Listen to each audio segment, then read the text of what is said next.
A very good evening to all our viewers, and welcome to today's edition of the Evening Review. My name is Toivan Jobela, your host.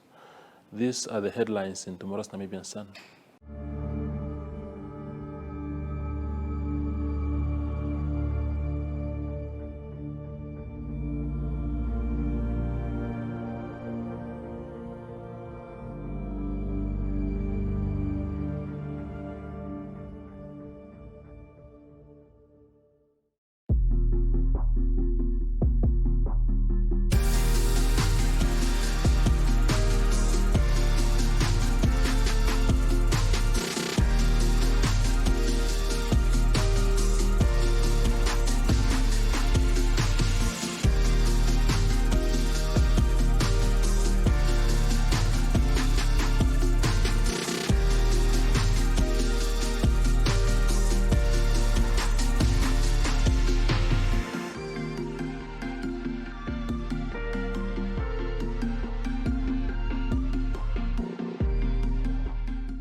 Strike it gold and win 5,000 Namibian dollars in cash with Neo Paints. Simply buy Neo Paints products from the selected range and stand a chance to get one of 12 mystery buckets filled with gold paint. All 12 winners will each get 3 extra paint buckets equal to their purchase. One to replace the gold paint, the second to use on your project, and the third to give to a charity of their choice. One winner can score another 10,000 Namibian dollars by showing us your creative use of the golden paint. The best project wins the cash. Offer is valid from 27 September to 18 December at your favorite hardware store nationwide. Visit us at neopaints.com for more competition details and follow us on Facebook for weekly competition updates. Neo Paints, a coat of excellence.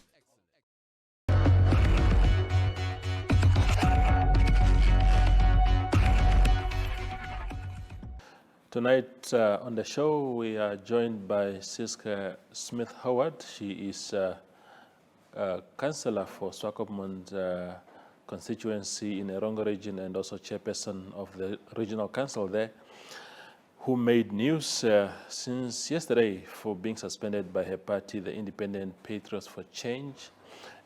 Thank you, councillor, for making another time to speak to us on the Evening Review. It's your third time. Thank you for that. Tell us about this suspension. What did you do to deserve this drastic step? I don't know if you can still call me councillor. No, you certainly are, definitely, until further notice. Until further notice.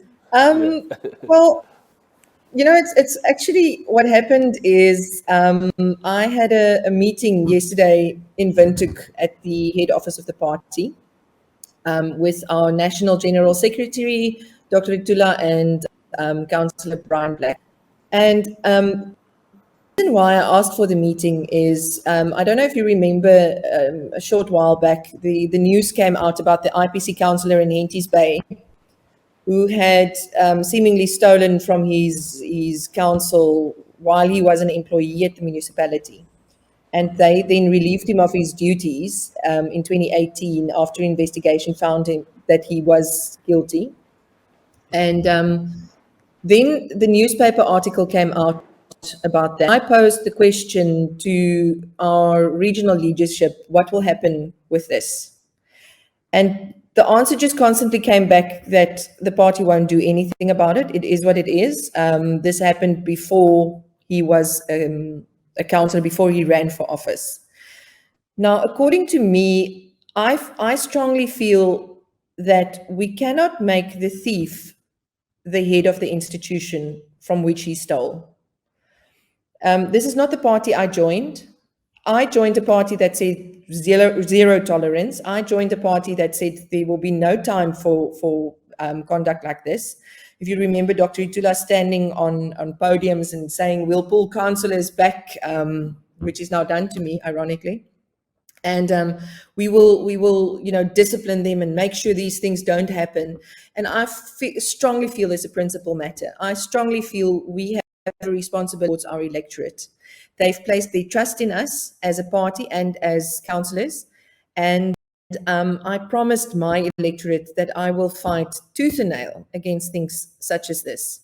So this is what the entire meeting was about. And then during the meeting, Dr. Itula said to me that I didn't follow the correct channels, therefore my grievance against this patriot is null and void.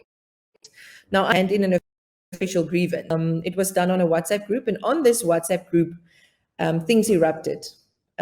And you know me, and most people in the public does, I'm vigilant about what I do. This is the reason I came into politics. This is the reason why I ran as a constituency councillor. I love what I do. I love working with the people. I love leaving my office every day and knowing that in some small way, I had the opportunity to make a difference in someone's life. So that's the reason why I'm doing this. And the passion goes directly in hand with emotions. So I am an emotional person. I've always been. If you follow me on social media and if you follow me around with interviews and things, you will soon realize that I am an emotional person. But it's because I have so much passion for the people that it goes hand in hand with emotion. So the minute I curb down on the emotion, I have to also curb down on the passion, which I'm not willing. So on this WhatsApp group, there were quite emotions flying around. At some stage, I was being called racist because they believed I attacked this specific councillor personally. Never did. I condoned his actions. I don't know him well enough to condone them. I judged him on his actions, and I felt that many people had phoned me before elections and asked me the questions about corruption and about a new regime and making their minds up about how they will vote.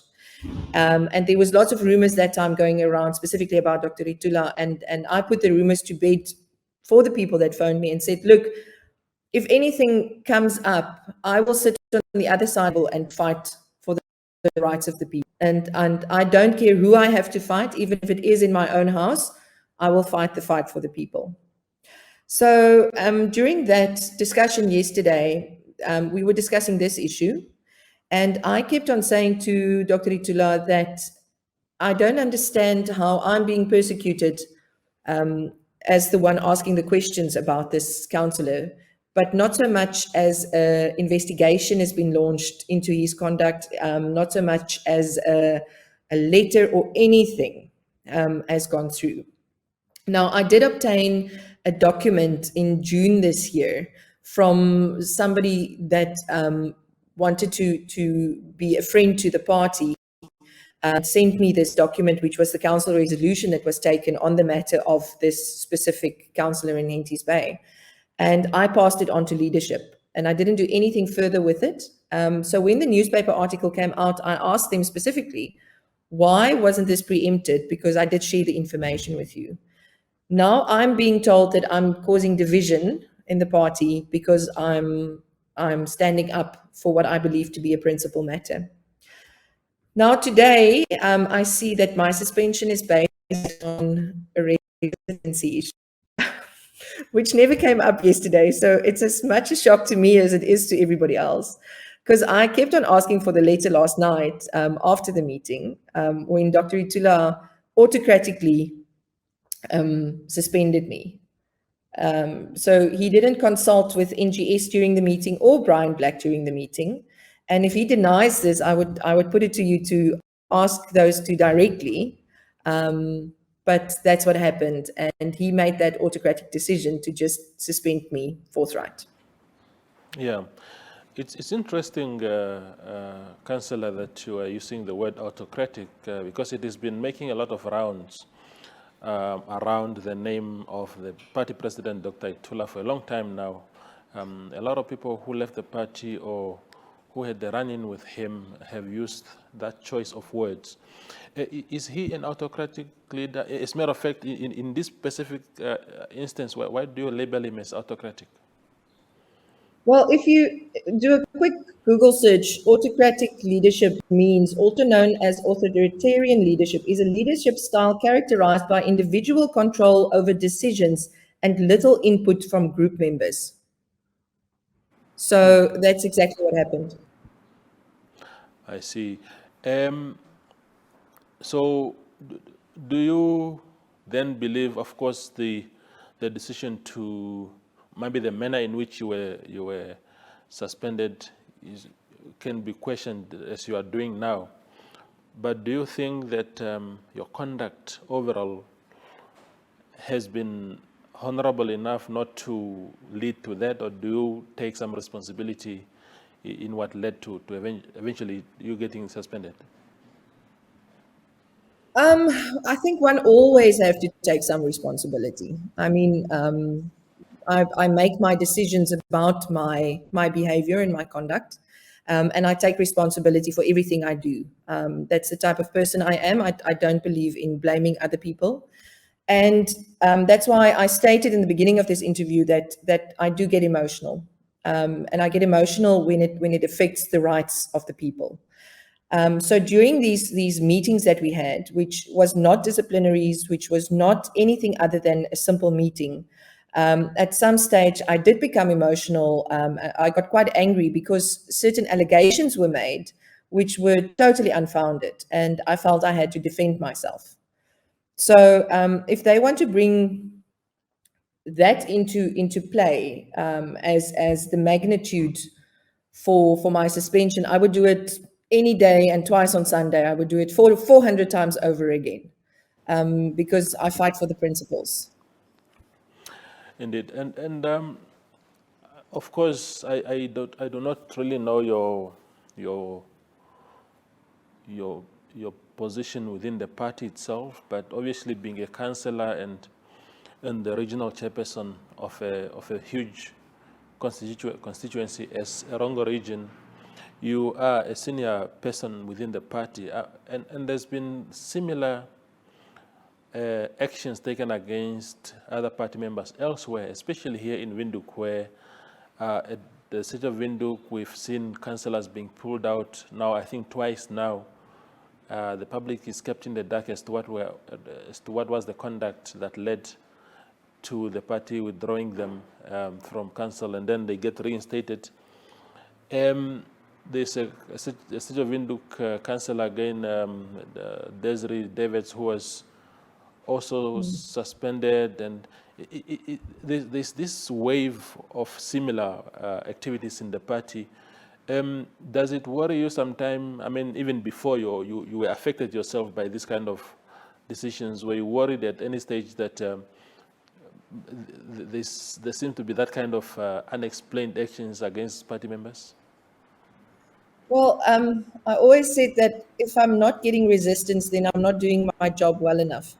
I did expect the resistance to come from the opposition, and I must say they have dealt with us in a very mature manner, the opposition. And I've got a very good relationship with the governor in Erongo region, and we are very unified because we've got a collective goal, and the aim is to improve the lives of the people, and that's been, given to us as guardians, basically.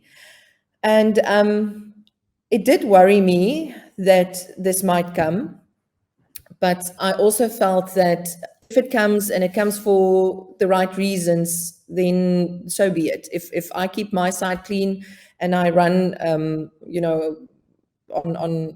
the correct issues, then if the party wants to withdraw me, they must withdraw me. It's not going to deter me from doing my work. What does bother me about this, and about what happened in Windhoek as well, the effect that it has on the people. Because in the regional council, we've got very, very important decisions to make. And this is at a critical time in our council, now coming up in November.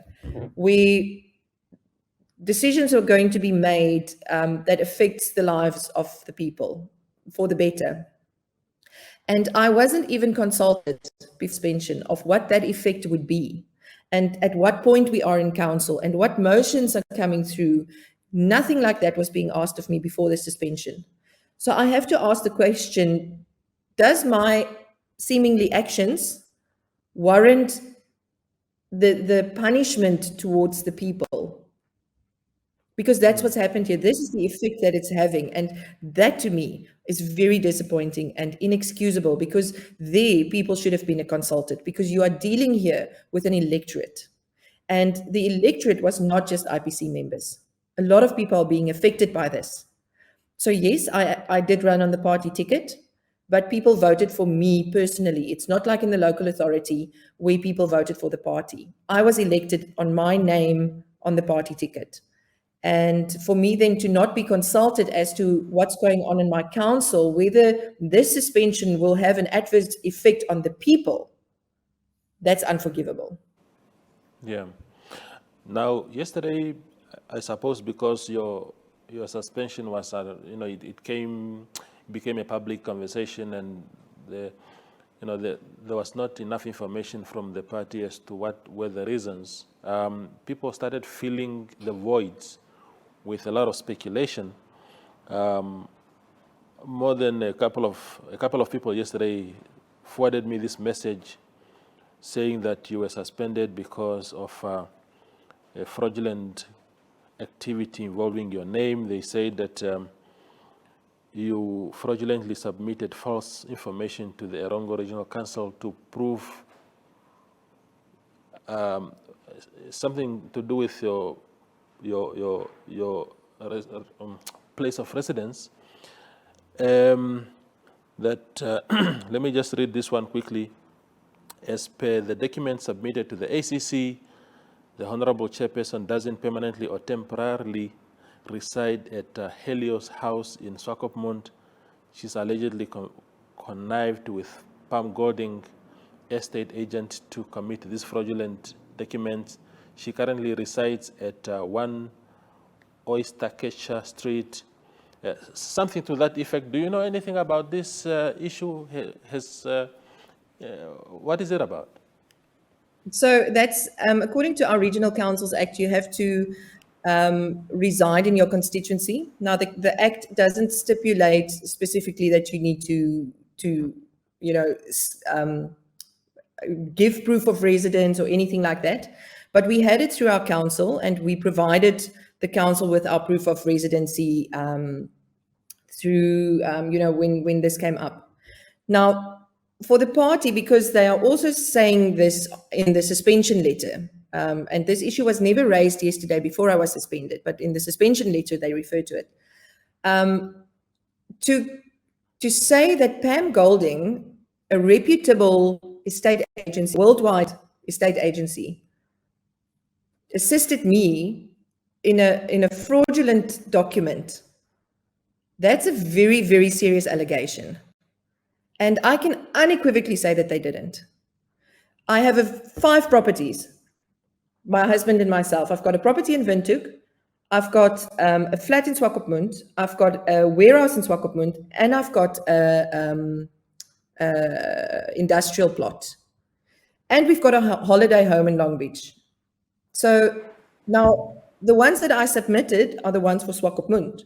And the Act specifically says that you have to move to your constituency within 3 months. So my voter's card is for Walfish Bay, that's correct. But the documents that I submitted was not fraudulently done so. And if they want to run on that, then I would advise Pam Golding, the minute I leave here, to start engaging with their lawyers. Because if they are saying that they gave those documents to me fraudulently and that they assisted me in obtaining a contract, this is a very, very serious allegation, and it's just not true. Yeah. So, Councillor, what is? I personally have been following your work, as I am with all other councillors in the country. It's part of my job, of course, to you. If I may interject. Yes, please. Just on that issue still. Yeah. We put it through council, and council accepted it, and it was. They accepted the report, which makes it by be part of the legislative. So if the party are now saying that the council accepted fraudulent information, they are also implicating the council in this. Sorry, I just wanted to make that clear as well. Yeah, no, thank you. So the point I was making then was to say that I've been following your work as I do with all other councillors across the country, and I thought you were making good strides. Of course, that doesn't absolve you from being accountable and being responsible for your actions. But what is, according to your party's constitution and everything, if you are suspended as you are now, what is the next formal step to sort of eventually come to the final decision? Because obviously you carry a very important mandate, and given already what you've been doing, there's a void being left in you not being active at the moment. So what will happen next? Well, it should have happened beforehand. I should have been put through a disciplinary. I should have received a notice, and I should have, somebody should have brought a grievance, an official grievance. This is exactly what Dr. Itula was telling me yesterday afternoon during our discussion. He stipulated to me that I should have done those exact same steps with accordance to the Sentis Bay councillor. And I, so he said it's null and void if that didn't happen. But now I'm being suspended without any steps that had been taken beforehand. So what comes after this, I'm not sure. I don't know, because the procedures weren't followed. So what's to say that the procedures after this will be followed? I honestly can't tell you what will happen. Yeah.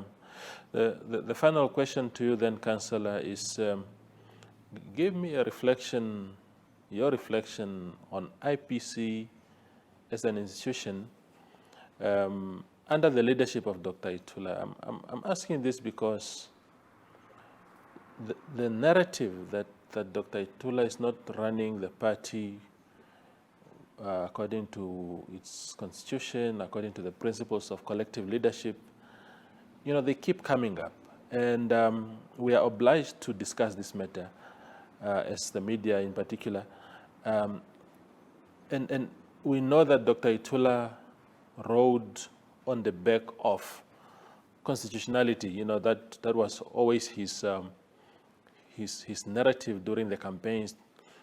People used to call even to call him Dr. Articles, because he know them so well, especially those of the country's constitution. And it was expected that he would apply the same principles to the party. But from time to time, we get a sense from people like yourself within the party that is not the case. Is Dr. Itula the man that you as members of IPC have always thought that he would be? I cannot speak for the party. I cannot speak for anybody else other than myself. And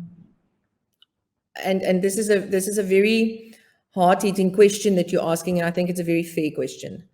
I am disappointed in the leadership. I am disappointed in Dr. Itula. He's not the man that I thought he was. There isn't any sort of consultative leadership at this stage from my perception. I am the official in this party, and I've never been consulted on any decision. I've never been made part of any decision. These structures in the party that's placed higher than me, from people on a lower stance politically. So I even asked the party at some stage, I said to them, in order for us in Urongo region to fulfill our mandate to its fullest, I would like to start a think tank, meaning I want to get lawyers, engineers, quantity surveyors, land surveyors, and these people involved, so that if we have specific questions pertaining to motions, that we can ask them, and so doing lead the IPC councillors in Urongo to make collective decisions as per our menu. And I didn't even get a response. And then we've also got our chief whip in the National Council of the party. He's he's even got an office at Parliament. He's the highest in the party. And he's also not being consulted about anything. And if he asks for information or if he asks for guidance, the answer is simply go through the channel. So it's an absolute closed door to Dr. Itula. He was in the beginning much more forthcoming, and we were able to phone him directly and engage with him directly. It's not the case anymore. And from my side, I would have expected, being a councillor, that we would have gotten certain directives from council, which I've personally not received a single one. And this brings me to the board membership of Irongoret, because that answers your question. I fully believe that a board of an institution, be it government or public, partnerships, needs to have the most capable people on those boards. And I specifically, when it came up that we needed to choose people for the Irongoret board, I specifically engaged on the telephone with both NGS and Dr. Itula in asking them, is this still our stance? Are we going to bring in capable people? And the answer was unequivocally, yes, it's only going to be capable people. That's what's going to happen. And if you look at the board of Irongoret now, currently, you will see that only Swakopmund had put professionals in. Walfish Bay didn't. And I believe that already is a show that IPC doesn't really want to make those changes. Dr. Itula should have stepped in and said that the board members of Irongoret needs to be professional people, people that know how the industry works. If we look at what happened with Air Namibia, if we had capable people running the board of Air Namibia, we would still have an airline today. And Irongoret is even more crucial than that, because it affects the price of electricity for the poor people. And we have the highest electricity price in the whole of SADC. So that's why I was pushing so hard to get capable people in to the Irongoret board, and the party just didn't stand by what was promised.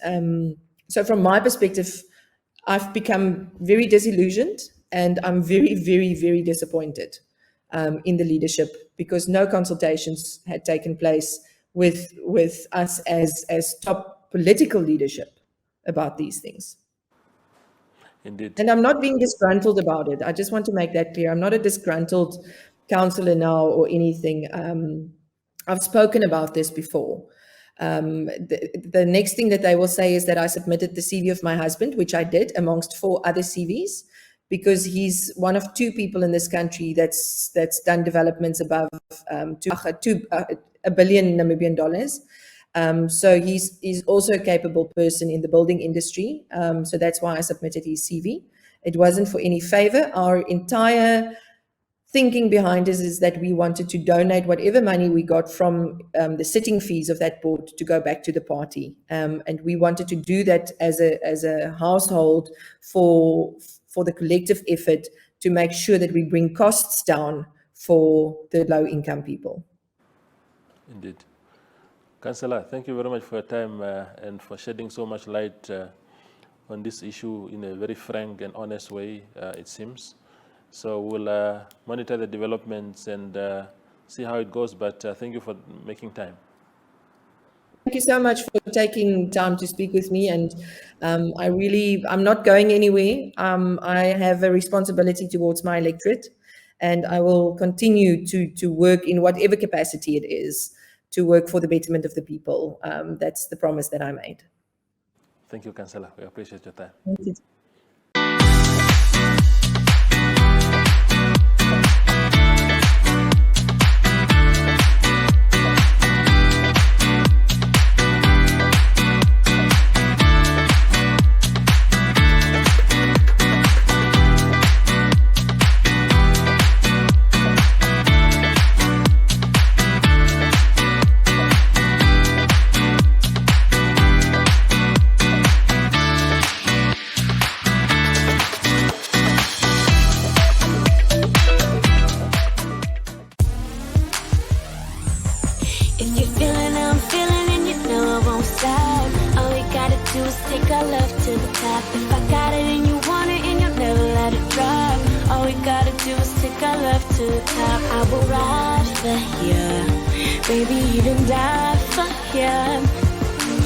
When I'm loving you, but my heart don't stop.